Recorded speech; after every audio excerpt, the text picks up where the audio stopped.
If your chart has RSI, MACD, super trend, and 3 more indicators fighting each other right now, that's why you're confused, not the market.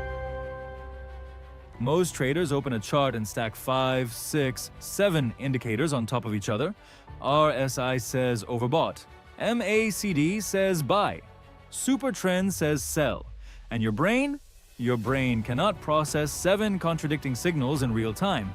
Not because you're bad at this, because no human mind can hold that much conflicting information and act on it fast. So you freeze, or worse, you guess. That's not a strategy, that's noise. Every indicator on its own is just one opinion. One voice in a room full of shouting. The market doesn't move on one opinion. It moves when multiple forces agree at the same time. Trend, momentum, strength, and institutional flow, all pointing the same way. That agreement is called confluence. And confluence is the only thing your eyes actually need to see. So instead of reading 7 indicators separately, what if your entire chart just changed color when they agreed? Green when everything aligns bullish, purple when everything aligns bearish. No color, no noise, no decision.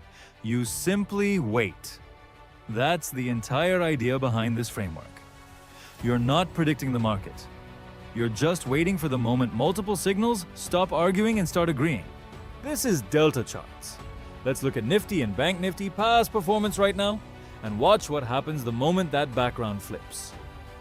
When the market is choppy and sideways, our background stays neutral. It's telling you nothing, so you do nothing.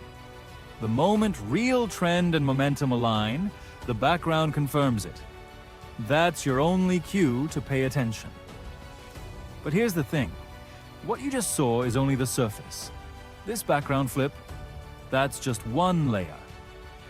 There's a reason it doesn't fire on every single move, and it's not luck.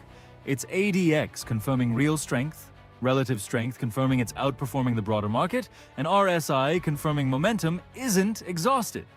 3 more filters, stacked underneath everything you just watched. Most people will show you a green light and call it a strategy. I'm going to show you exactly why it turns green, line by line, filter by filter, in the next video. If today made you rethink how you read a chart, wait till you see what's actually running underneath it. Subscribe, because next time we go deeper.